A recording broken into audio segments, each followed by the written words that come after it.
All right, hey everyone, welcome to today's Real Talk event. Today's topic is masculinity and culture. And before we start, I wanted to make a note that this event is being recorded. So if you wish to change your name or turn off your camera, please do so. We also have Gilbert and Tiffany and me who are from the ISC and IEC. So if you are experiencing any technical difficulties, please message us and we can help you. Tiffany, would you like to introduce yourself? Hello, everybody. My name is Tiffany. I'm from IEC, and I will be a co-facilitator, I guess, with Zeal, who has been talking and giving all the information.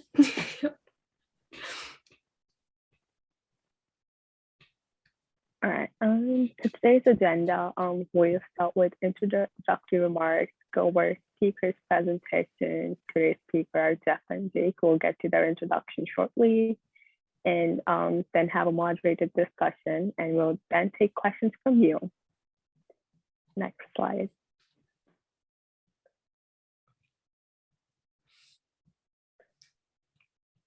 The slide's changing, right? Okay. So before we begin, we'd like to do a land acknowledgement. So we wish to acknowledge this land on which the University of Toronto operates all campuses. For thousands of years, it has been the traditional land of the Huron-Wendat, the Seneca, and the Mississaugas of the Credit. Today, this meeting place is still the home to many Indigenous people from across Turtle Island, and we are grateful to have the opportunity to work on this land. And one of the works is, of course, this presentation today. As someone who gets to live on this land, to learn on this land, I'm very grateful to be here. And as part of the land acknowledgement, I'd like to acknowledge sort of the privileges and the opportunities that I've been able to get living on this land, and just to tie it into some relevant stuff that's been happening. About 2 weeks ago, it was Treaties Recognition Week. And when learning about sort of the treaties that happen in Canada, it's a good way to create a greater understanding and to nurture the relations between Indigenous and non-Indigenous people. So we can have a very productive conversation today. I think it's a good conversation that can be moved towards different topics, and that can include sort of maybe toxic masculinity within approaching and talking to different people. And so I think it's always important to be able to acknowledge the land and how it is helping us have these conversations.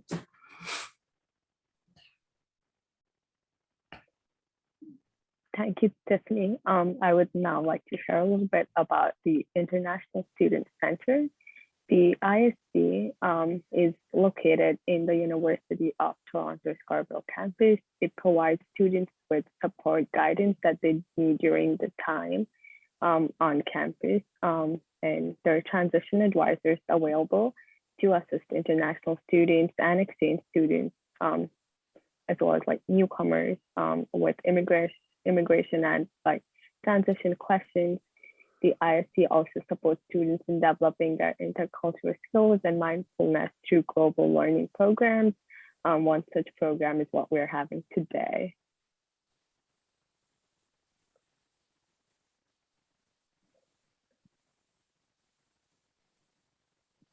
Tiffany, you are mute, I think. Hello. Thank you. I appreciate it. So I'll talk a little bit about the International Education Center. We're kind of like the counterpart to the International Center, but at UTM, we do very similar things. We're sort of a resource area for international immigration and transition support. We also do a bit on sort of interculturalism and learning. We also talk about, learning abroad opportunities. We do events, we do workshops. And we are doing a collab right now for Real Talks, which is a part of our International Education Week, as sort of an example of some things that we do.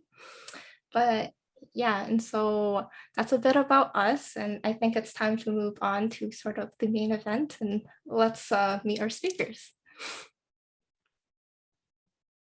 Right. So our first speaker for today is Jeff Pereira. Um, he builds bridges between people of all genders, having spoken to tens of thousands of people across North America about gender, masculinity, empathy building, and men helping end gender-based violence. Whether in the boardroom, on campus, or the locker room, we need more examples of positive ways to be a man today. Jeff is a storyteller, inspiring new models of possibility for men and young men and healthier versus harmful ideas of manhood, where we work, live, play, worship, or study. He has delivered 2 TED Talks, Words Speak Louder than Actions, looking at power of gendered words, and The Ladder of Manhood, which explores the male pursuit of identity and how too many men are fluent in the language of violence. In 2011, he curated the first TEDx into women event in Toronto. Jeff previously worked for the White Ribbon Campaign, the world's largest grassroots effort to engage men in ending violence against women, and Next Gen Men, as well as founded and curated the What Makes a Man conference for 4 years, which featured the actor Terry Crews in 2014. On to the next speaker for today's event. And so the next speaker we will also have is Jake Stapa. I'm so sorry if I said that wrong. And he is part of Next Gen Men, which is sort of started by him and some of his friends who envisioned a youth program that addressed topics like gender-based violence and mental health and gave boys a space to explore, connect, grow, and take the lead themselves. Since then, it's become an inclusive and action-oriented community backed up by a small team of staff collaborating from across 2 countries and 3 provinces, which is pretty cool. Jake has a global perspective of community development and social innovation. He believes himself to be a reconnection interpreter and less interested in symptoms, but rather underlying causes. And so the vision for Next Gen Men comes from observing society today and wondering how to affect change by engaging men and boys for a better tomorrow. He is also named one of Calgary's top 40 under 40, which, I think is pretty cool. And so let's welcome both of our speakers. Oh, sorry, I did the order wrong. All good. Thank you so much for the lovely introduction. Realistically, we're here to have a conversation with you. I much prefer that rather than talking at you. I think, the joy of today's session is that Jeff and I have known each other for years. So we're hopefully going to have some friendly riffing and building on each other. And in the end, we want to hear from you so that we can better understand what you're hoping for this conversation. Personally, I'm stoked to be here, UTM Toronto, collaborating with ISC and IEC. Myself, I come from a very international background. We immigrated to Canada in the early 90s from Czechoslovakia, which was definitely a different lived experience, even as a white male in Canada. Then, I grew up and ended up graduating with a degree in international commerce and global development. And that included a stint in Brazil, working with the Canadian International Development Agency, as well as finishing university in Germany and playing some semi-professional basketball overseas in Europe as well too. So lots of different kind of cultural and global experiences. And, I'm really looking forward to teasing out what is the same about masculinity in the world and how culture can also make it a bit different as well too. So that's really great.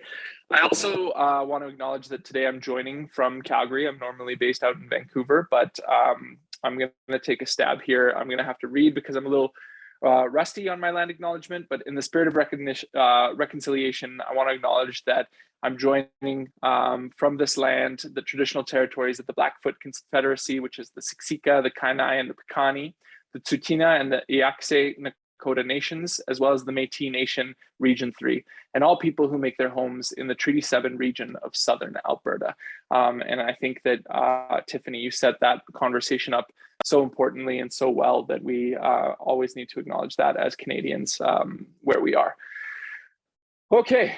I think that's my intro ramble. Jeff, do you want me to like just start with what we had kind of texted on the side about, or do you want to just introduce yourself here quick as well too?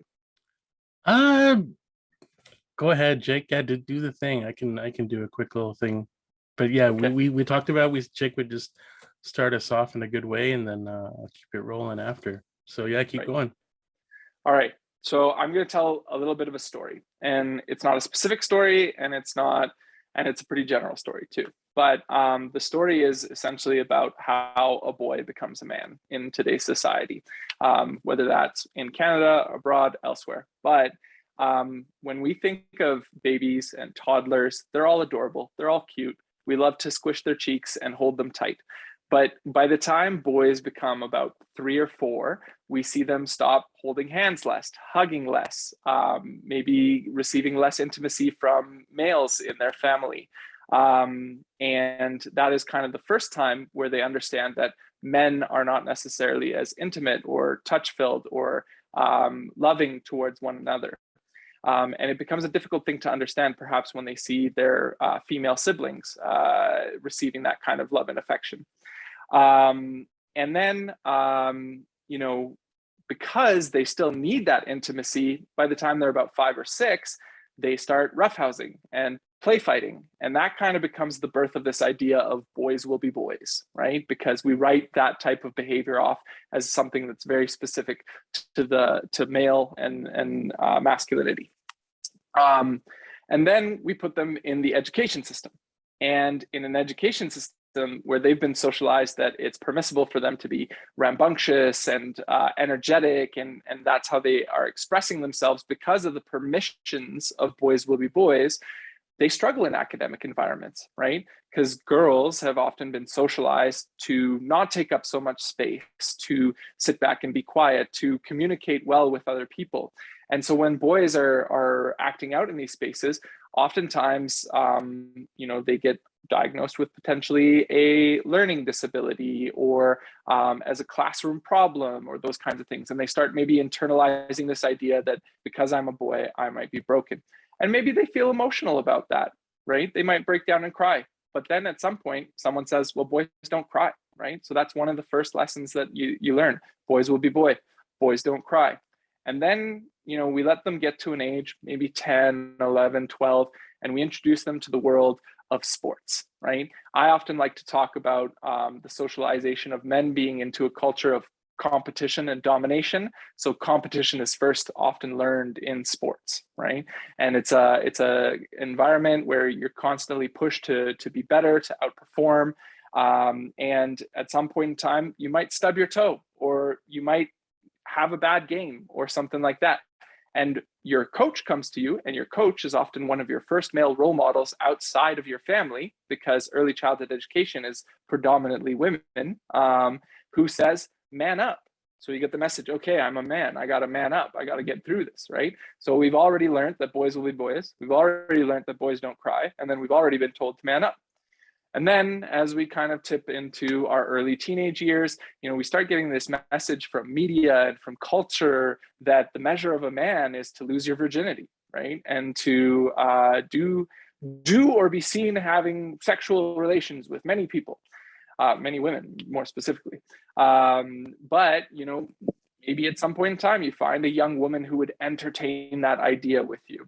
And you get to a situation where, you know, things are getting a little further than you've ever experienced. And, you know, she might feel uncomfortable and she might say, no, don't, and stop.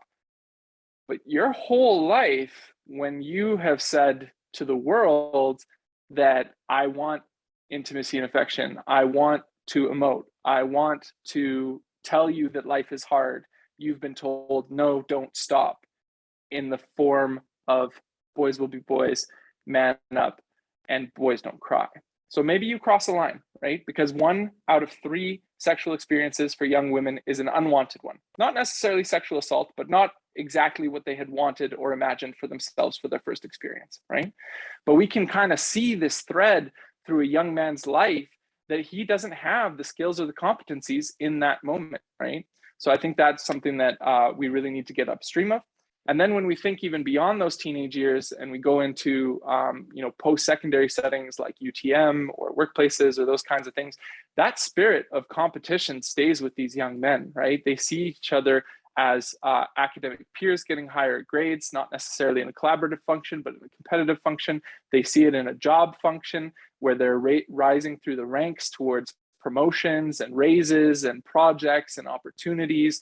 And that's an incredibly isolating thing. It's really hard to make deep social connections with other people, other men especially, when you see them solely as competition. And then on the flip side of that, if you are entertaining relationships with women solely through the lens of what they can do for you in a relationship, an intimacy connection, that's also a profoundly isolating experience. So we see a lot of men struggling to make deeper social connections through their lives, right? And we've seen these groups of young men come together easily through school. I always joke, and Jeff knows some of them. Some of my best friends were assigned to me in the first year dormitory, right? And then we've been best friends ever since, right? That was kind of the thing, proximity. But it gets increasingly harder to make those kinds of deep friendships later in life. And then we always joke, haha, we lost one when a guy gets engaged or gets married. Haha, we lost one when a guy goes and starts a family. And then on the flip side of that, when then everyone has a family, haha, we lost one, that guy went and got divorced, right? So throughout men's lives, we see these isolating factors. And we also know that 3 out of 4 suicides are men.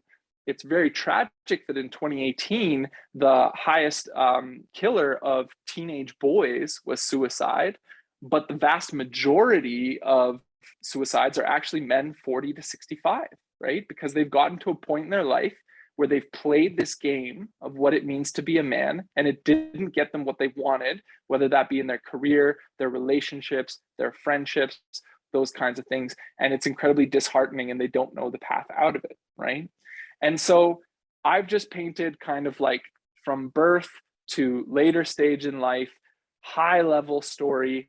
It's a sensationalized story. It's not a story that everyone experiences, but I hope that in each of those stages, whether it be boys will be boys, boys don't cry, man up, intimate relationships, social isolation, you know someone or can imagine someone in your life, your family, your community experiencing those types of things.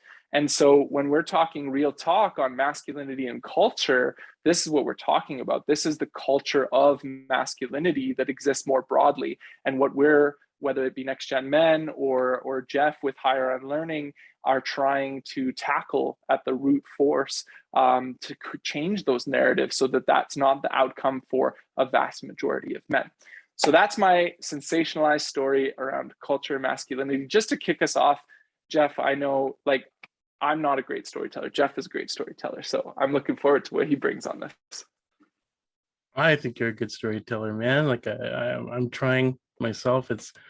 I think everything is about sharing our notes, our lessons learned. And thank you for that, Jake. And thank you to everyone who's joined us. And I just also want to acknowledge throughout my life, Indigenous women and their wisdom, their humor, their grace and resilience has really informed me, and I've learned a lot. And I'm very thankful as a settler here in Toronto, Canada, to continue to try to be an ally to Indigenous people across Canada, and also just having these conversations that we're having today about men and manhood, how it affects everybody, people of all genders. And I wanted to talk to you a little bit about, well, I'm going to tell you a story as well to kick off my piece here. So I thank you so much for reading that long bio. I love hearing people's bios, like Jake's bio, but I always I should have gave you a short one to read. I'm sorry you had to read all that. Just like Jeff's this guy, whatever. But one of the things I describe myself as is an elephant hunter. And so my parents got married through an arranged marriage in Sri Lanka, moved to England for a few years when my dad studied. He was an engineer and he got his degree out in England. And then he came out to Canada in 1974, I believe. And a year later, I was born. And, I just remember how, my parents raised me. Now this is, I was born in 1975, so I'm an old school guy here. But I remember back in those days, my parents wanted me to be Canadian, so they gave me a name like Jeffrey. They, tried to feed me macaroni and cheese as much as, the traditional dish, but at home they only spoke English. The only time I heard my language was when they were fighting. So, as a kid, one of the few things that they brought over from Sri Lanka was elephant stuff, elephant carvings, little elephant statues, they had a tusk, and different things like that. So I remember being a little kid hiding under the table, pretending I was in the jungle hunting elephants. And to this day, I call myself an elephant hunter, and I don't mean real elephants. I mean the elephant in the room, right? The thing that is there, that tension that we don't want to name, but we all want to talk about. So I think having real talk about these conversations, I think, is so important. And my father was not a man who spoke very much. He was a man of few words at home, but he spoke with his fists. And so my earliest memories is my mom covered in bruises at the hand of my father. So at an early age, it got me tuned into two things. It got me tuned into the reality of women and girls and what they go through, and then ultimately people of other genders, but also got me thinking about men, people who identify as men, and why we are the way we are. Growing up, most of my friends were girls and young women. And I eventually developed friendships with men. I had trust issues with guys growing up because of what I'd gone through. And so for me, it was a journey of understanding that being a man is a good thing and it's a beautiful thing. And thankfully now I know beautiful men like Jake who are trying to be all the things, they're all the healthy and helpful ideas of what being a human being is. And I grew up in a priority neighborhood in Toronto. For those of you who know, it's the Jane Finch community. And it's one of those places where newcomers and immigrants would settle who came here from across the world. I grew up with kids from Jamaica, from Ghana, from Italy, from, El Salvador, um, everywhere. And what I was conscious of back then, even though I didn't have the language for it, and I'm so excited that today's generation is more open to these conversations, learning more about conversations of gender and masculinity. But what I realized back then is that even though we're from all around the world, what we had in common as young boys was our ideas of manhood, like all the things that Jake outlined there, right? The pressures and ideas of who we need to be. But what you also come to realize is that what we don't have in common is how manhood ties into race and culture and how we are treated based on race, based on our culture, upbringing. The ideas of manhood can look very similar, but the stakes are different for us. But this is also what we have in common, right? It's like that saying, I'm not different from you, I'm different like you. Like you, I'm different in my own way. I have my own different ideas and ways of being. And manhood looks very different for a lot of us. Like if I were to ask you to close your eyes and imagine, like visualize a man from, Russia, or visualize a man from England, visualize a man from Pakistan, visualize a man from China, right? That's always changing, but they're not necessarily the only way, but we have a stereotype and an idea of what manhood is. So when I say to you, if I ask you to close your eyes and imagine picture a man from Canada, like what, it might be the stereotype, like the lumberjack jacket, all the different things, playing hockey maybe. But for those of us who come here, I was born here, but for those of us who come here from around the world, um, trying to fit in, trying to make it here as a young man, and following all the rules like Jake talked about, and all these ideas, the pressures, the weight on you as a young man. You enter post-secondary, you're on campus now. The societal pressure, the pressure from family is intense to have success. You feel a pressure, and there's also the pressure to be somebody, right? So it's the pressure of societal status. Like you want to be somebody. And I imagine it's so much harder doing this through virtual learning versus being in person with your colleagues and classmates, like trying to, establish yourself and get a feel and feel belonging and connected, and building community through technology makes it even harder. The way I describe our pursuit of manhood, I describe it like a ladder that we're trying to climb. The top is this impossible, unattainable idea of being a man, like being perfect, having all the answers, being the solution, not the problem. You're not weak, you're tough. Everyone, you're attractive to everyone. Everyone fears you and respects you, all these different things. So our whole life becomes this pursuit, like you're trying to climb the ladder. But where are you on that ladder based on race? So if you're an indigenous man, if you're a man of color, if you're a black man, and for young men of any racial background in this country, in this city, in this community, in the world, where are you on that ladder?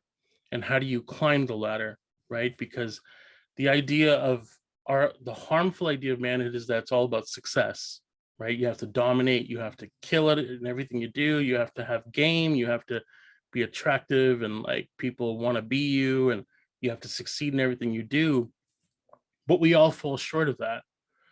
So if you're a young man on campus and you're not meeting people you're attracted to, you're not popular, you're not winning, right? Whatever that means, right? And then there's the academic success, like you're not the best at what you do, or you're not top. The pressures of all these things make you feel like you're failing. And the idea of manhood is it's about success. And we think of failure as feminine, like it's something that, like, to be a man is to be successful, to be dominant and control. And the way we insult each other is we're like, oh, stop being such a, and you use like sexist, misogynistic, homophobic terms to kind of like punish each other, to like say you're not enough of a man, you're more like a woman, and that's the insult. So things that we identify as womanly or feminine, like emotional literacy, empathy, love, compassion, those things we don't value either, right? So for men, we have to try to climb this ladder, and we need to be, the pressure we feel is we got to be twice as smart as everyone. We got to be twice as tough. We have to double down on this idea of manhood, this harmful idea of manhood. We have to demonstrate, constantly prove, and provide evidence, whether it's what we own, what we look like, the clothes we wear, where we live. All these things are about status, and it's about trying to prove that we're dominant and that we're never seen as weak, right? Displaying weakness. So again, these pressures for young men and men from, other communities that aren't Canadian. And what we're talking about here is we're obviously talking about the identity of being white versus people who are from, Asia, who are from South America, from Africa, different places around the world. And that all looks different, as far as our ideas of success, but these are unfortunately the things we have in common.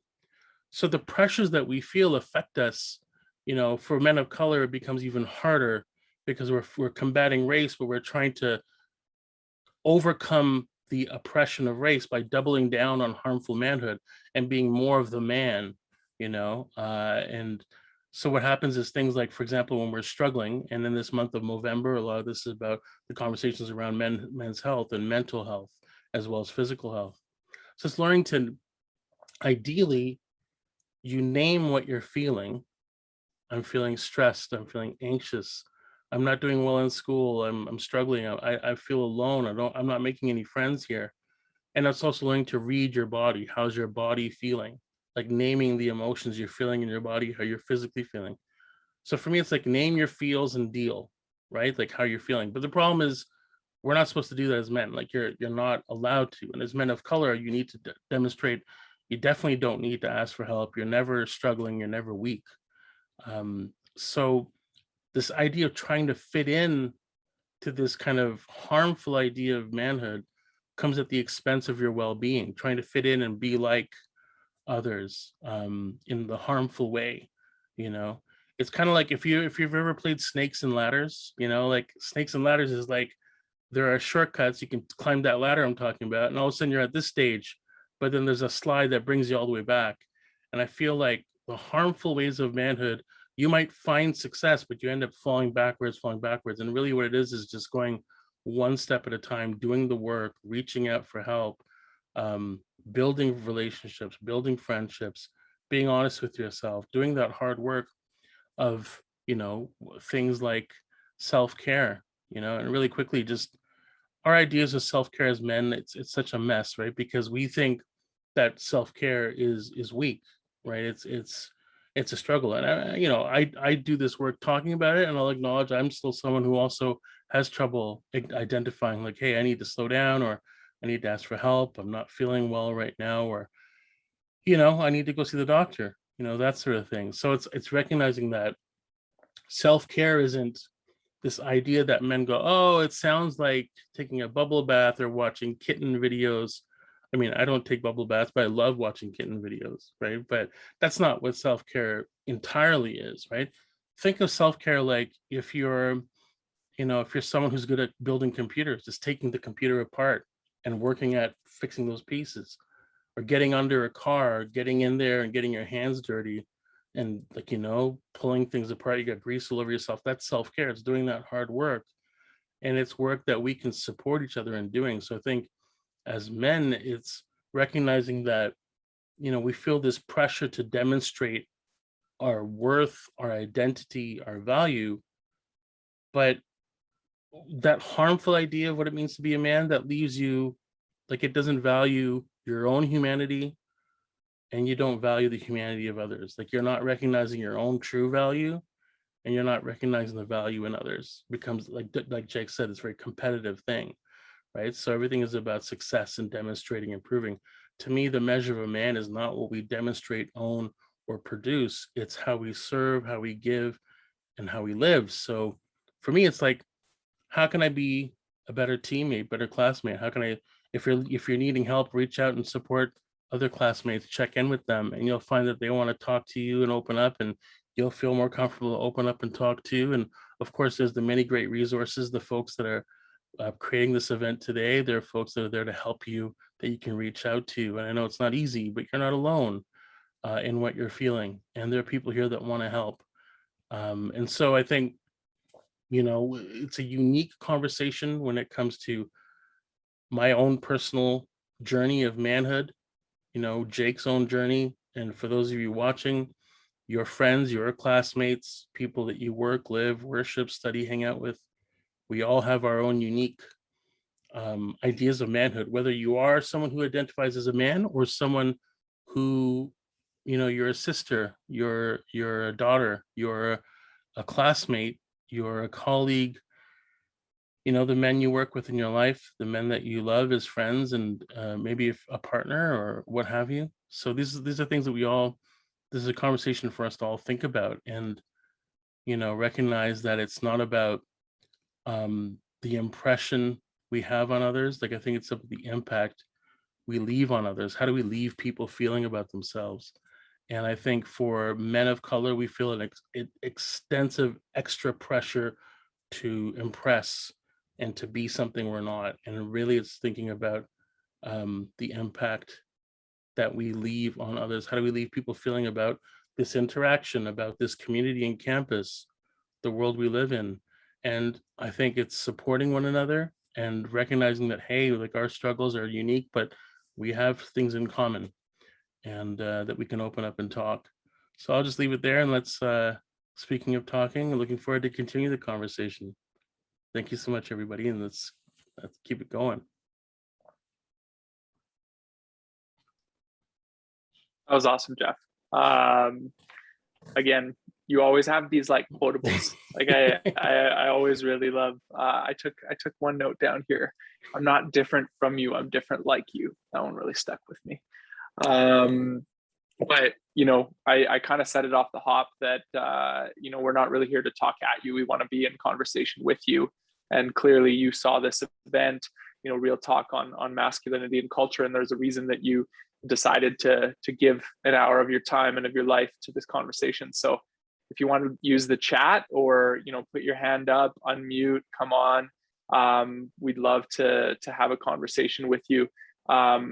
Just because there's like one person in the audience that I know and I can pick on, Adrian, I'd love to hear something from you.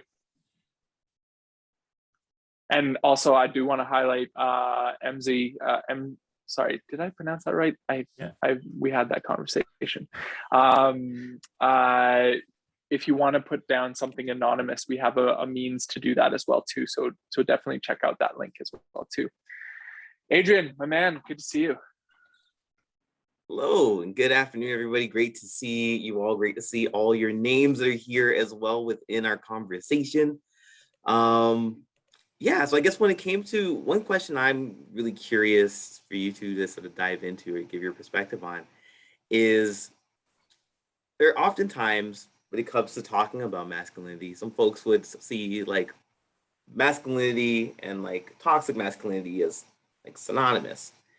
And so like, how do you navigate that? How do you navigate being able to sort of like open up conversations with, whether it be with your peers, with your friends, about masculinity, while also, just having like creating like a safe space to be able to chat about like what's on your mind as you're growing in your own understanding about what that means?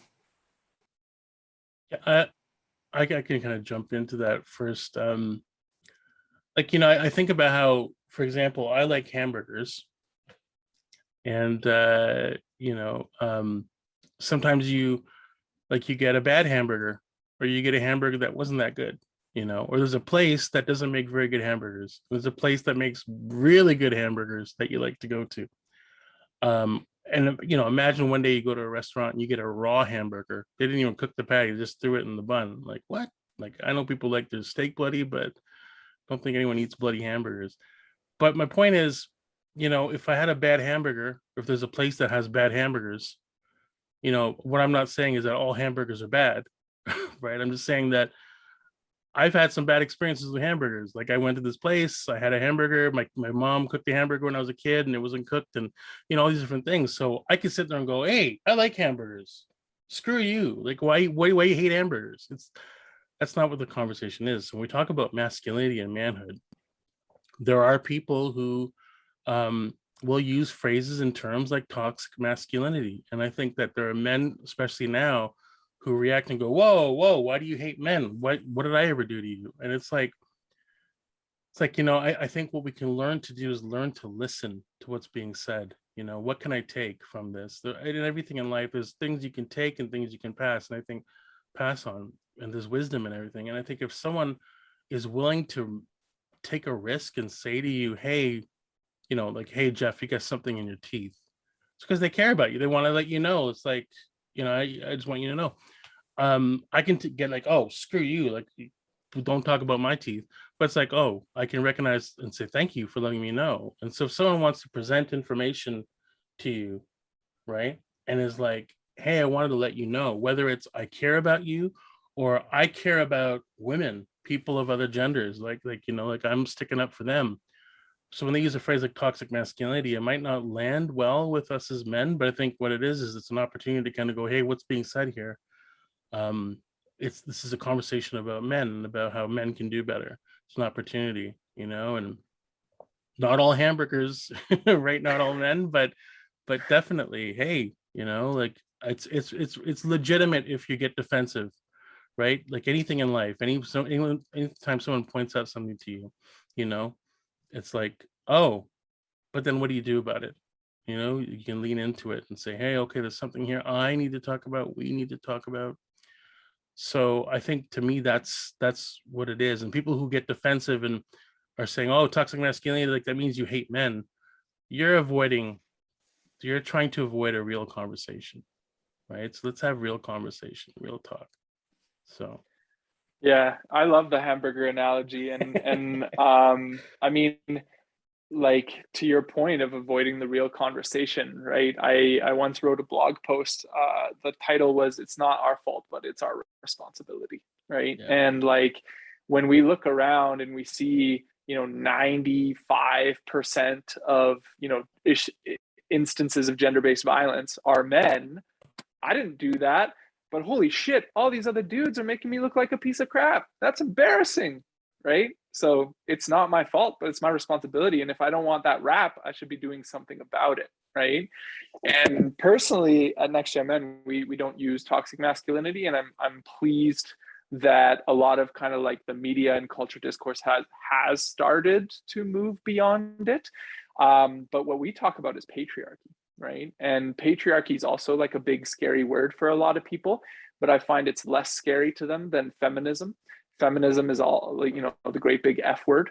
But with patriarchy, it being a system, right? And I painted that story of like men's lives. That's a system that is implementing that story on men.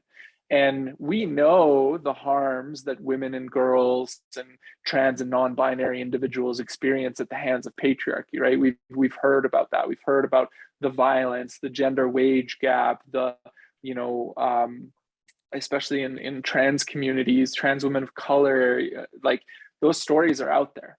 What I think is missing is the stories of how men and boys are also harmed by patriarchy, right? Because when we tell those stories, and you know how I talked about suicide rates, incarceration, substance abuse, addiction, homelessness, like those are male gender-based issues. And a lot of that comes from patriarchy. Okay, so men are harmed by this system as well too. We're all on the same team. Let's all be anti-patriarchal, right? Like, because it's not good for any of us. Yes, men and boys receive some outsized rewards when they play the game, but then they get screwed in the tail end, right?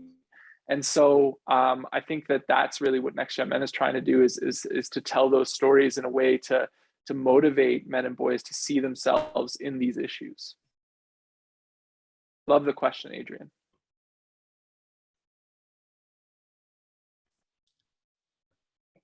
Thank you, Jeff and Jake. I actually have a question for you, and like Tiffany and I have like come up with a few questions while we wait for like questions from the audience. So I guess following up from like your the first answer, and thank you for like kind of giving the difference between like kind of like transitioning from like toxic masculinity to like patriarchy.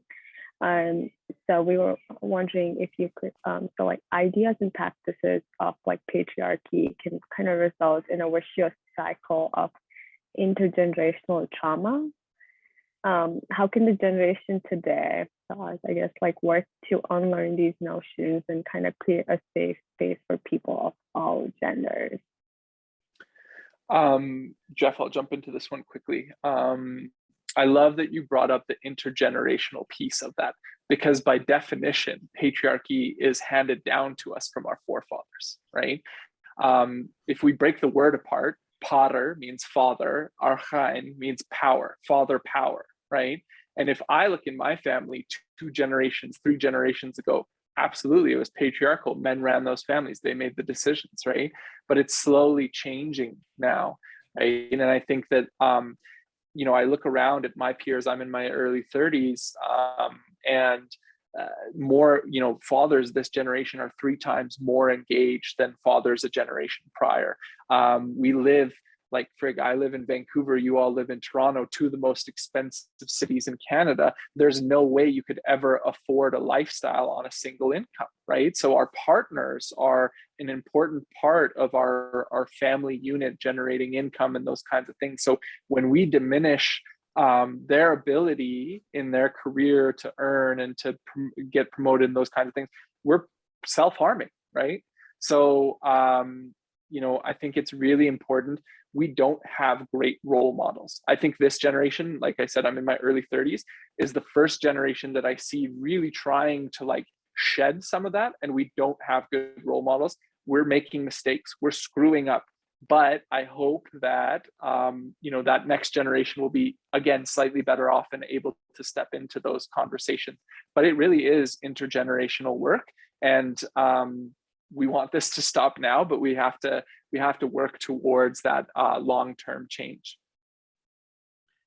You know, and I'll say too that, you know, folks like, if I can say about myself and folks like Jake, like we're encouraging, trying to inspire people to do better, for men to do better. And it's not I think part of the challenge that we look at that and we think of it as through a competitive lens, like again, the ways that we're kind of programmed as men, we read everything as competition. So when I say do better, or society says do better, or someone tells you you could do better, as a man, like we take that as, oh, I'm not good enough, or you think there's another man better than me, or what have you. Like, so for me, it's like recognizing that's, you know, we're calling on men to do better. That means to do better than our yesterdays.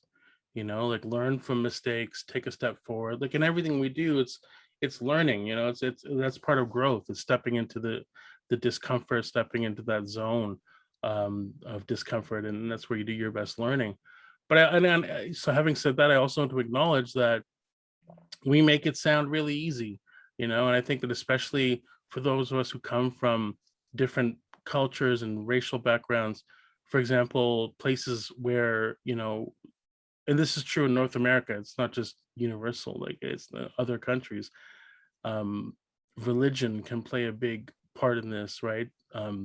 Ideas of patriarchy, like in certain spaces, these ideas of here's the way it needs to be, here's the kind of hierarchy in our culture, in our household, in our family, in our traditions, and there's just cultural traditions too, you know. And I think about a campus, you know, like those here in University of Toronto, Mississauga, Scarborough campus.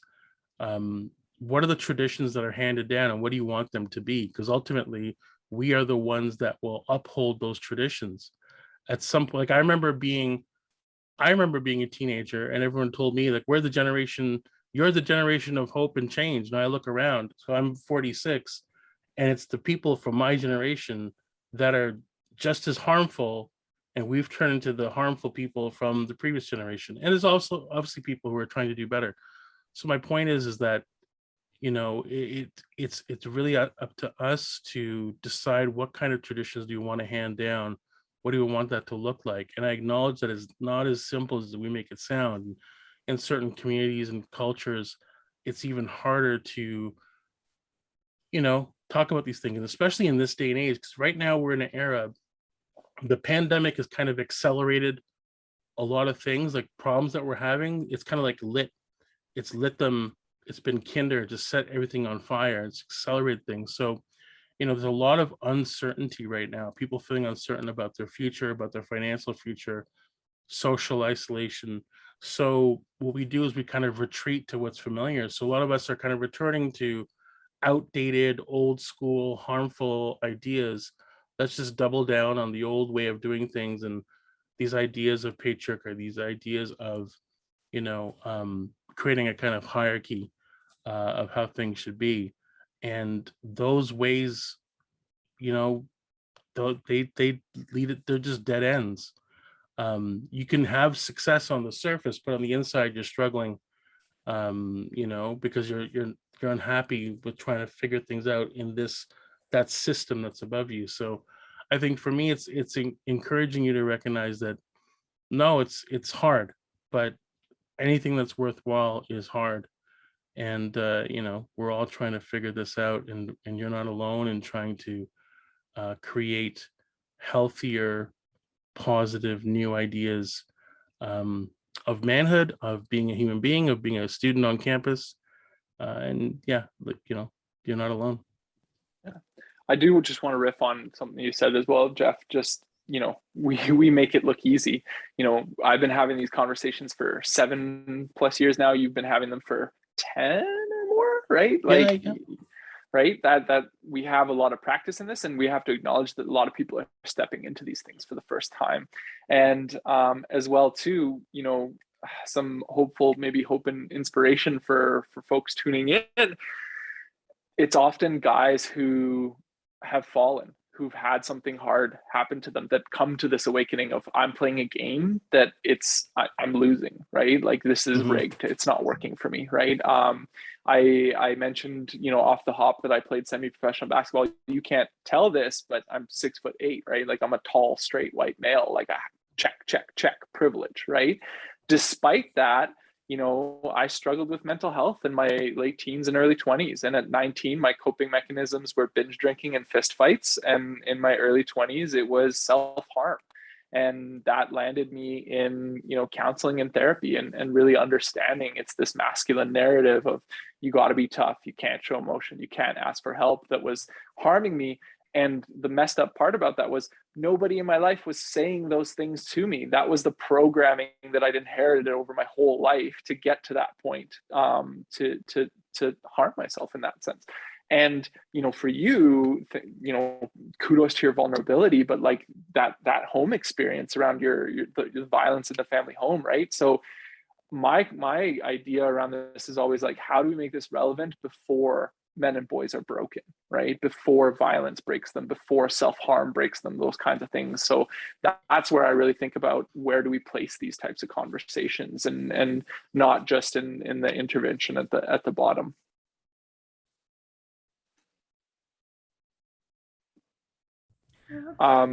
Maybe Tiffany, I don't know, you unmuted here. Should we tackle Tassia's question? Yeah. I was gonna ask that. A lot of the questions were kind of focused about trying to bring up the conversation. So Tasha's question is, when you're not a man, there are questions about, when the culture doesn't really have that dialogue. So if you could. I think I'll maybe just start with like kind of the values of next gen men in and around this, right? Like our first value is curiosity, to learn and unlearn, right? And when we're having this conversation, right, we could imagine coming and approaching a guy and being like, so tell me about toxic masculinity. Why do you participate in it, right? That's not necessarily curiosity with what we mean, right? Like coming and being curious and genuinely asking them, what is your lived experience like being a man or a boy? Like what's happened to you? What do you wish was different? What do you like about it? What do you not like about it? Soft plug here, but Next Gen Men's created a deck of cards called Cards for Masculinity, right? And it was because people don't have the tools in their toolbox to spark conversations about this stuff. So that's something to look into. The next is empathy, to build bridges, right? And it's a lot to ask of women and girls and trans and non-binary individuals to necessarily be empathetic to men and boys because of the experiences they have with many men and boys. But if we can actually build that bridge and genuinely understand with that sense of empathy that often hurt people, it's a starting point for conversation and for connection.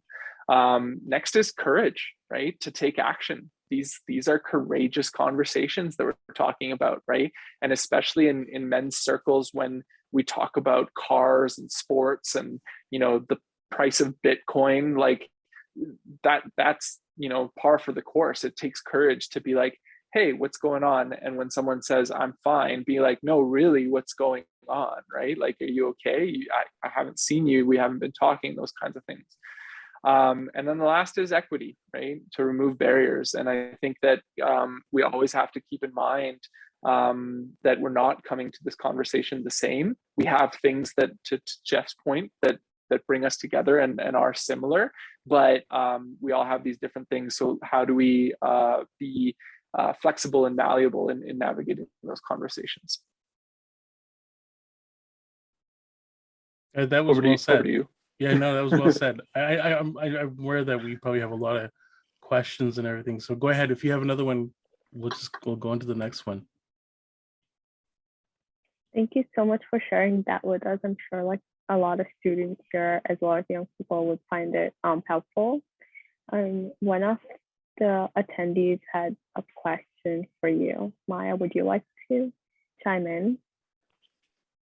Sure. I just wanted to, first of all, thank Jeff and Jake so much for this work. Oftentimes it is the women that take on the emotional labor of trying to help men unpack a lot of these things. So I just really appreciate it. Like a lot of people, I think a lot of the men in my life are white, cisgendered, heterosexual men who I think are quite aware that they occupy that top, hierarchy of power. And so there is just a real lack of interest in potentially like becoming more aware and then I don't know how that impacts them directly. I'm wondering, where do you think the most important target is in terms of education? Like, is it parents in terms of how they're raising their children? Is it educators and our school systems? Like, where should we be looking to change how we're essentially like growing up with gender? Jake's organization is a great example of kind of approaching all aspects of that conversation, and he'll speak to that, I'm sure. Like, for me, it's really, the challenge is, it's a great question, and the challenge is this conversation needs to happen everywhere. I think at the same time, it's easy, and I think it's wonderful. People will say to me, I think the conversation you're having is really great. You got to start with the young ones, like start with the kids, because they're the ones. And I agree that it needs to happen there. But the problem is the reinforcement of harmful ideas of manhood comes at them from all these different levels. So, you can do the best you can to encourage a young person around a good path forward, but there's so much around them, it's very overwhelming. Like, I remember a friend of mine told me how they were raising their son to be woke, right? Like, it's how it's been reduced these days, right? But like, and being aware, like being mindful, being present, being thoughtful, being compassionate, being empathetic to all these different issues that did not relate to him. Like, I think one of the things about allyship is when you're passionate about a conversation that isn't directly about you. Like, like, I understand, for example, like, I would be fired up around ending racism and white people, and like dismantling white privilege because I'm a person of color. But people look at me and go, so why do you care so much about women's issues, or the LGBTQ 2S community? Why are you so passionate about those? You're a cis het straight dude. Like, what do you care? And I think it's recognizing how these issues, even if they don't directly impact me, they indirectly impact me. And ultimately it's about our humanity. I think it's a tough sell for certain people in our community. Like, it's easy to just like, I don't care. I'm just focused on me and mine. But ultimately these issues do come around and affect you one way or another. But it's really about your humanity. And if you don't value your humanity, you don't value the humanity of others. So I think that for each individual, it's a difficult, you can't just use one paintbrush. It's all different approaches to having the conversation for different people, but it needs to happen everywhere. It needs to happen in places of worship, faith and creed. It needs to happen in places of education. It needs to happen, in places of play, like we're in sports culture. It's not just enough to just talk to the players. You gotta, as we're seeing in certain stories that are coming up, for example, in the world of hockey, it's talking about the coaches, the leaders, the owners at all different levels, people who are involved. And I think that, when it comes to people of different cultures and racial identities, it's obviously similar. Like, it's thinking about the things that we're reinforcing, because it's bigger than ourselves. But that's the beauty of it, is that rather than looking at it and thinking that it's overwhelming, it's thinking about how we create these traditions so we can dismantle them. So I love that. And I'll take a stab at a Jeff style analogy. I always say, not one barber can cut everyone's hair, right? Like, someone's going to go and be like, yo, that was a sick fade. That was great. And the next person could be like, that was awful. I'm never seeing that guy again. Right. And so we need more practitioners in this space, talking with different people in different spaces and different places. And adopting, just kind of the Next Gen Men approach. It does need to be a life cycle approach. Next Gen Men works with youth in community and at workplaces. And so often these programs are very specifically in one niche, and it's necessary, but how are we drawing those threads together is always a question.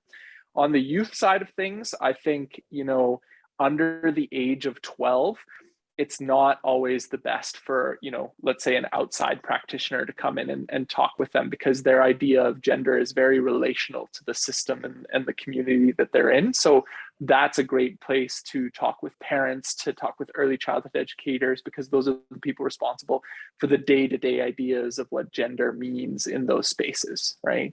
But then we chose the age group of 12 to 14 because that's when they as individuals are starting to form their ideas of gender, and they're losing the innocence of boyhood and starting to act like what they think it is to be a man.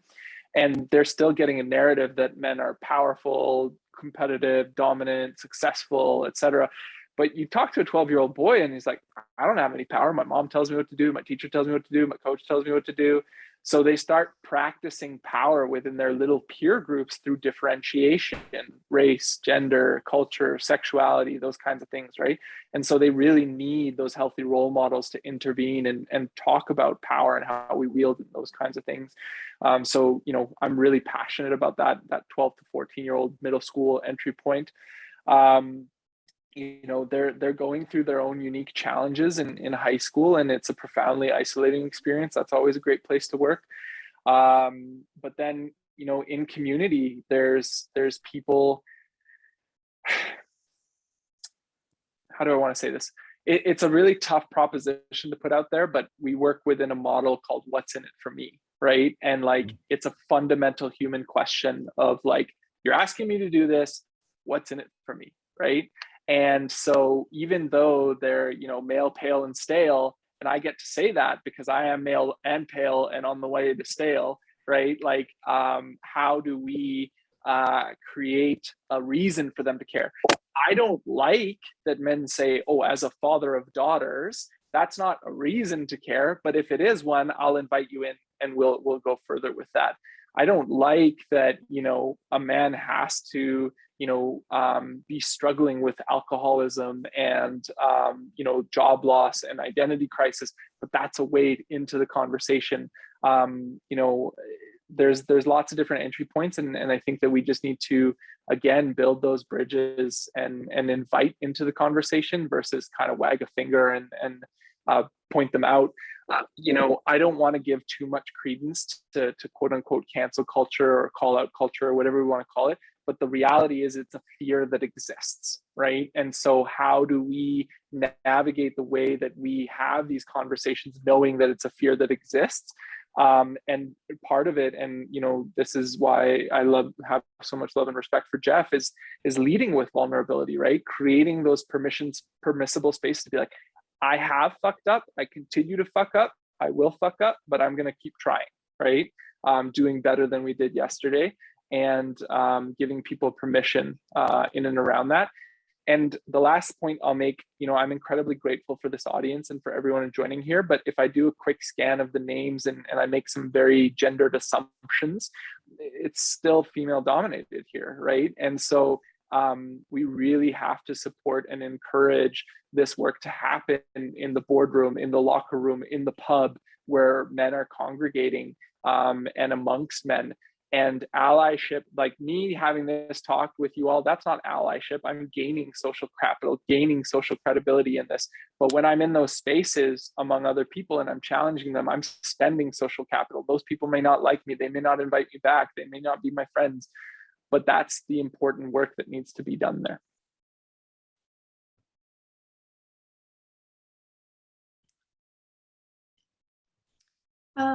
Vienna, do you have a question that you want to go ahead if you would like? Yeah, first of all, thank you for having this discussion. I feel like this is a very important thing that needs to be discussed in regards to like how the world is right now in regards to masculinity and how everyone seems to be reacting, because there's a definite divide in how masculinity should be portrayed for men. I was wondering mainly about your thoughts about the manosphere, because I know that that was a very big thing, especially for this year. I think it started last year that like it really started to surge, but like people like Kevin Samuels or like Fresh and Fit, like there's a few YouTubers that I watch, and I was wondering your perspective on the information that they tried to give men in regards to like how they should go about being men, the things that they need to do in the ways that they should treat women. I was wondering like if you could shed light on your thoughts on the entire thing. Well, let me just say first that yeah, this is an important part of the conversation. You know, I think that I'm going to say for myself that I think that folks like myself who talk about healthy masculinity, however you want to describe it, we could do a better job of helping connect the dots for young men and men, help them understand this is what the conversation is and here's what it isn't. This isn't saying all men are horrible or shitty or need to be canceled. What it is a conversation of, you know, the men that we believe we are. Like this is how we can be the men that we believe we are. This is a way forward. And I think that right now, like I can take it back to you back. I was at you know, the former Ryerson X University, and I was there 2007, 2011 on campus. Then I worked there for a while as well, and that was around the time that the men's rights movement really started to take steps forward on campuses, and they were organizing at U of T, Toronto, Ryerson here in the Toronto area, and obviously across the country in different spaces as well, different campuses, and seeing it kind of rising up. You know, I tried to engage with some of the folks who were leading in those movements back then. I'm not going to name the names, but they're folks that are still kind of kicking around, you know, doing that work. And you know, the challenge is those voices come out, and they'll, back in those days, the internet was around back then, obviously, but the way it worked is you had young men on campus, maybe their first year, they're here from another country, they're here from another community, and they're here on this campus, say in Toronto, and they're not getting invited out to the parties, they're not getting laid, they're not popular, they're in class, and you know, like for example, let's say you're from, you know, you're from Asia, and you know, you're in an engineering class and you're studying and working hard, you feel the pressure from your family to get A's, but the white guy in class is cracking all the jokes and everyone likes him, you know, and he's getting the girls and all that different kind of stuff. The men's rights voice will tap that student on the shoulder and say, that's right. Yeah, you're struggling. I see you. And you know whose fault it is, right? It's women. And that's the kind of pull. But now the world is online, and it's easy to get kind of pulled into the sewers of the internet, you know, and the challenge is that it's hard for young men to acknowledge and talk about these things, but when they see people who are saying, hey, look, it's not your fault, man, like, you know, like, you know, people like me are saying, let's look in the mirror and think about how we can do better, how we can change and evolve, what can we work on, where do we need help. But these voices take the easy route and they say, hey, look, man, that's all BS. Like, it's not about you, it's about them, it's everyone else's fault. That's an easier sell. Like, it gives you permission to kind of just continue being the way that you are, and it allows you to kind of just go down that road. And what their approach is, they act like, oh, they tell it like it is, and they're provocative, and they're speaking the truth. But what they're doing is, on the surface, they're trying to be provocative, but what they're trying to do is pull you back to something that's more safer, that's more traditional, which is like, again, like the patriarchy and the outdated ideas of being a man. But what we're trying to do is we're encouraging you in a way that's not sexy or kind of provocative or being like a troll. We're being like, hey, like, we're creating an environment to talk, but in trying to create that safer environment, what we're doing is we're trying to pull you into doing hard work, right? We're trying to do, like, if you want to get this, you got to do hard work. It's like if you want to be able to run a marathon, you got to go train. You got to get a trainer. You got to do the hard work. You can't just go and run a marathon. So, you know, you want to get a status in a field, like you're taking, obviously you hear, you know, at school, to get the degree, to get the job, you have to do the work. So just like with your body, just like with your career and your field, it's also with your emotional well-being. Like, you got to do that work. And it's an easier sell to say, hey man, don't worry about it, it's everyone else's problem, versus saying, what we're trying to say is, hey, healthy, helpful ideas of manhood means we got to do that work. And we can do it together, you know. So yeah, it's, you know, I know Jake and I could talk about this all day, but I think it's us doing a better job helping young men connect the dots and recognize that it's what they're trying to sell you is just a dead end. But yeah, go ahead, Jake. I have two thoughts on this. I think about it again, going back to what I said about the entry points, like the fact that these guys are feeling something and they find some attraction in manosphere, right? That's an entry point into a conversation, right? And to Jeff's point, right? Like the manosphere is having no but conversations, right? Well, you know, women's this, that, and every, well, no, but like men are struggling here, right? And what we're trying to have is yes and conversations, right? And yes and is, you know, these are the issues other people of other genders are having, and men and boys are having this question. That doesn't mean that those other issues don't matter or this issue doesn't matter. How do we create a space to have a productive conversation about all this? And that's where I think patriarchy is really the entry point around this, and kind of naming that overarching system. That's kind of one thing for me is knowing it's an entry point. You know, we may even agree on some of the issues that men are facing. We just have radically different solutions, right? So for example, you know, one classic men's rights entry point is fatherhood custody, right? And they say, well, you know, the system's rigged, we don't get custody. And then we say, okay, but the system was built by men. The judges are men, the lawyers are men, right? So why would they be taking this away? Clearly, this is a patriarchal system that is harming you. And this historical context that inevitably women are better caregivers than men, that's a toxic narrative of patriarchy, right? So the issue is an issue, but what are the entry points? How are we having this conversation? So I think for us, it's on us to, like, to Jeff's point, connect the dots, offer an alternative, right? That's where we got to be. But since this is real talk, I also want to talk about like progressivism and being on the left and these kinds of things, right?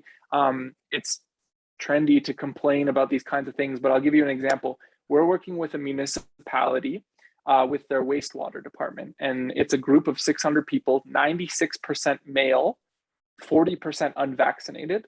So you can imagine, you know, some of the narratives and you know, stereotypes that we're dealing with in and around this kind of thing, right? And this is a municipality. So when they talk about human relations and culture, they're talking about intersectionality, being anti-oppressive, you know, these kinds of things. That's a level that the office is working at, right? These guys, let's call that a level 5. These guys don't know what an ally is because they've never needed one in their life or wanted to be one, right? So they're operating at a level 0, level 1, right? And so when we get hired by a level 5 to talk to a level 0 or 1, you know, we can't bring them to a level 5, right? So we're having conversations with them and we're saying, hey, we have to sit here, you have to sit here. What are we going to do with this time? What is a culture-based issue that you want to talk about? And these guys identified that they have a snitch culture, right? And so my head goes off, oh, if you have a snitch culture, you don't have psychological safety, right? So if your boss says, hey, do this work, and you're like, that's unsafe work, but you can't say that to them, you're going to go snitch to HR, right? So that is how we have a conversation and get them from a level 0 to a level 1. But we have to have the support of other progressives, other people on our side to acknowledge, yeah, we're meeting people where they're at, and we're not starting with intersectionality and anti-oppressive practices. Those are the principles that as practitioners we have to hold, but it's not effective in those spaces, right? And so, you know, when we're performing the, you know, and again, like I would probably categorize myself as woke, but to Jeff's earlier point, this is what it's been boiled down to. When we're performing that wokeness, it needs to be a practical way that we are actually being effective in moving the needle versus just telling the stories. So hopefully that gives you some stuff, Vienna. Yes, it definitely does. Thank you. Thank you very much. Thank you. We have one more question from an anonymous, like the anonymous result, basically. So the question is, we have peers from around the world working and studying with us both at UTSC and UTM. However, they've encountered peers who are from like different cultures and lived experiences that want to assign a role to them as a female identifying student.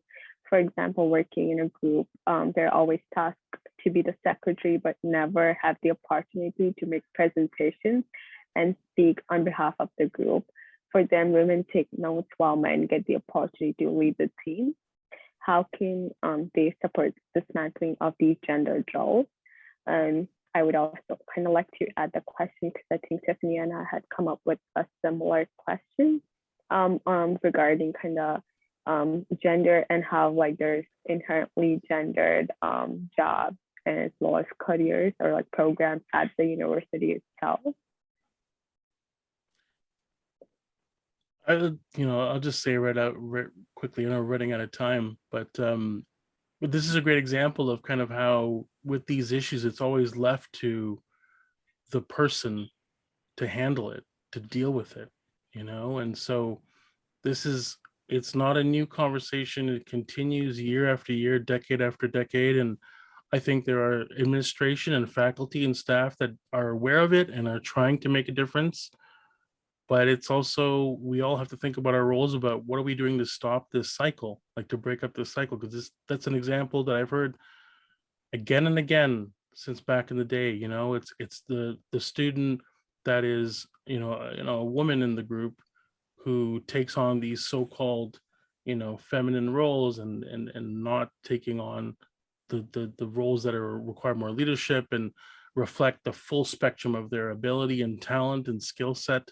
So I think it's not just on that person, it's on the other classmates, it's on the people that are the educators or leading, the professors, the teachers, the assistants, it's on faculty, it's on administration to kind of really on all levels kind of not just encourage, but just to say, hey, this is not how we do things here. And that's not how the real world works. Now, it is how the real world works. We see that everywhere. My point is that it's saying it stops here. That tradition, that idea is no longer, like, it stops here. And that's how we can be the lesson in action, right? It's like to kind of set that tone. And, for the student that is dealing with that, it's a lot. But I also think that there are, for example, in that group, if it's a teamwork, a group assignment, there's definitely a male student, that circle of say 4, who is equally like, this is ridiculous, like this is not cool, but they're afraid to say something, or they're fearful of saying something, or they're not sure how to say something. But these are the examples of, maybe reach out to the student, young woman, and just kind of say, hey, I see what's going on here, and I don't, how can I support you? It's also recognizing there's a way that you can just speak to that, the other folks in that group and say, hey, can we kind of reset this? This doesn't feel right, so yeah, there's a role we can all play to change those again and again, those situations. Yeah, I don't know if I have anything too much to add to that, but it's hard because everyone always wants the one solution that will kind of change the outcome, and there's just so many different ways of going about it, right? Something that we've done on our board of directors to make it more equitable is rotating note takers, right? You come with the expectation that each time it's going to be someone different. You keep track of it, you move through.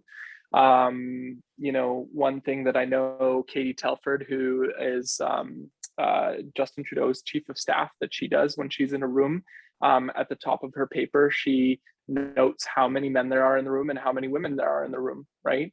And she doesn't necessarily always bring that up, but that gives you some data after to be like, hey, like this is inequitable, right? And so it's hard when it's a one-off, but if it's a constant practice, just kind of noting that, it moves away from a he said, she said to being like, here's clear examples, right? I think educators can support in and around this by giving structure in around it. Let's be real, I hated group projects in university. Like they're the worst. There's like 1, maybe 2 all-stars, and there's 3 people like riding coattails. I think educators really need to empower students to rate other people's participation in the group, and it actually affect your mark, right?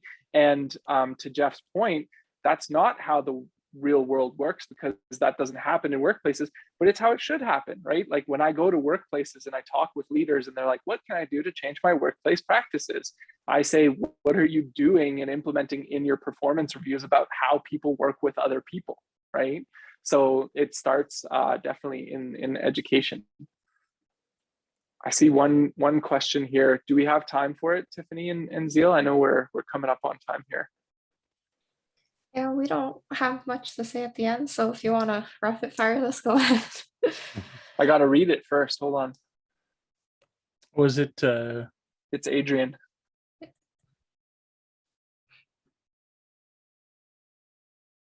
Oh, I chime in real quickly. I was just saying that was a great question that Vienna brought up earlier. I won't put too much time into this, but I think one thing that really stood out to me in sort of seeing these things within social media is this dynamic that the manosphere creates at times where instead of what Jeff was mentioning about being able to have like these conversations, these hard conversations, it takes a step to be safe in sort of leaning back on sort of the patriarchal ideas that people are working this day to sort of dismantle.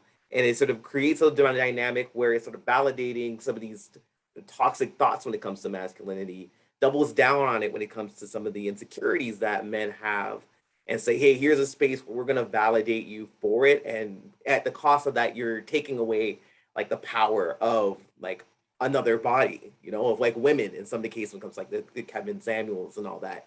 So I thought it was a really interesting and relevant question. And I was just blown away by it because I haven't had a space where folks are really asking about it. Folks have been consuming it, folks have been validating it, but folks haven't really been challenging it. So shout out to Vienna for the question. It was wonderful. Yeah.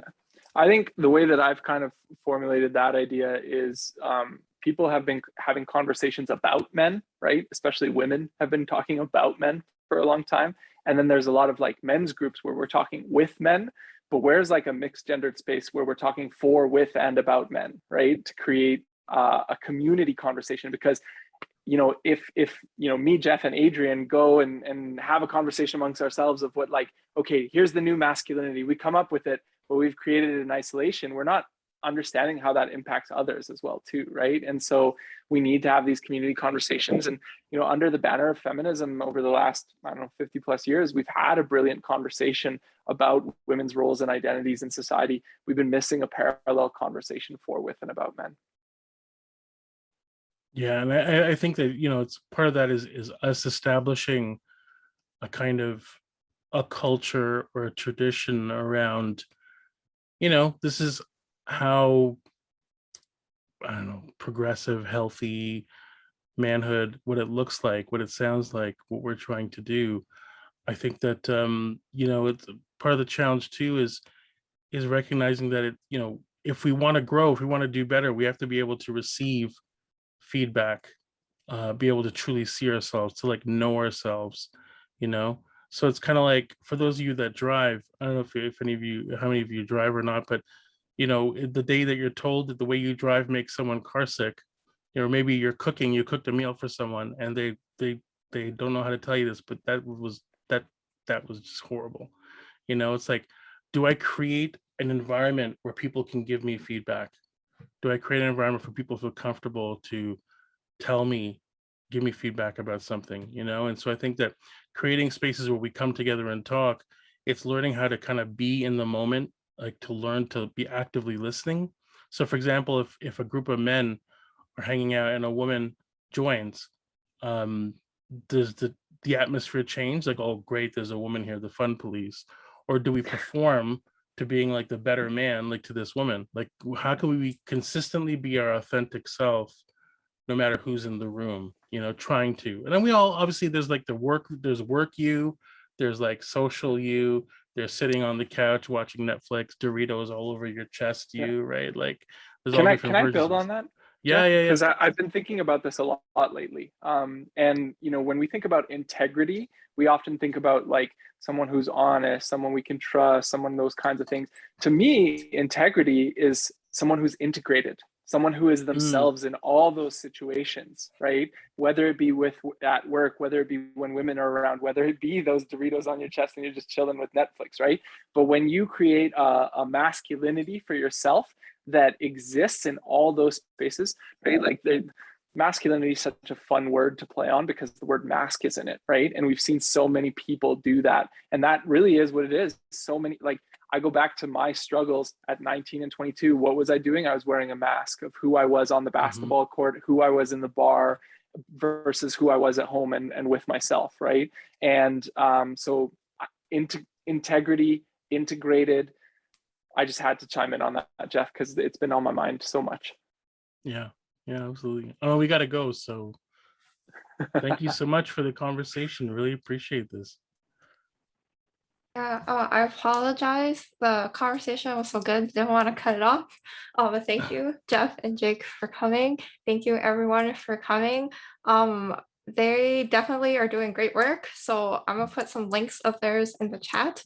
So please check them out.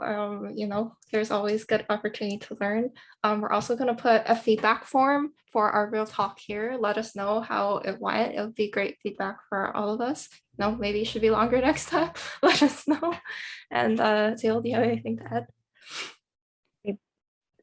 The feedback form also includes like possible topics or suggestions for like our upcoming events. So if you do have any suggestions for what you would want to hear about, please let us know. And we actually do have a few upcoming events that are already planned, and we would love it if you could make it. One of the upcoming, Tiffany, would you mind sharing this? Yeah, I got it. Yeah.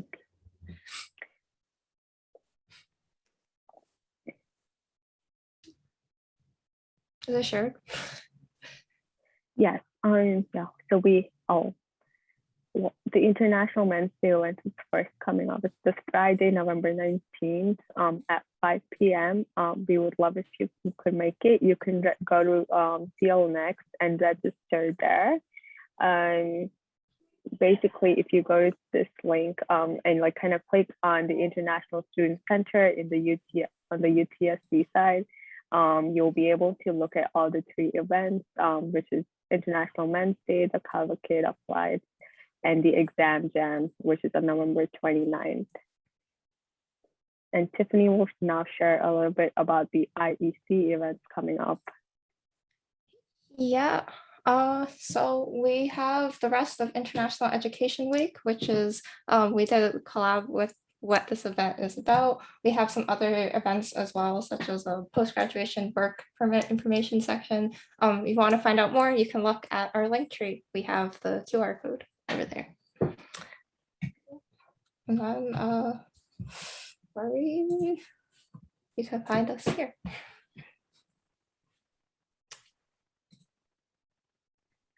Thank you. And the MZ shared a little bit more about Men's Day in the chat. We have some amazing guests there, so please try joining the event. Also, if you don't already follow us on Instagram and Twitter, please do so, both for UTSC and UTM. Like the socials are up on the slide.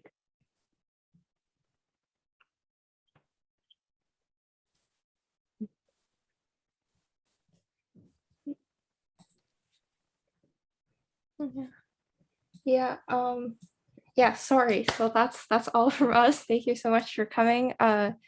Jake, Jeff, I don't know if there's anything else you'd like to say. Just grateful for the opportunity. It was such a good discussion. The questions were amazing. And, earlier there was the thought about maybe it should have been longer. I think for both Jeff and I, it's not necessarily the length of the conversation, but we got to keep it going. So we hope that you can keep it going at UTM, UTSC. Yeah, good luck everyone with the rest of the academic year, and stay healthy and safe, and keep the conversation going. Awesome. Thanks, folks.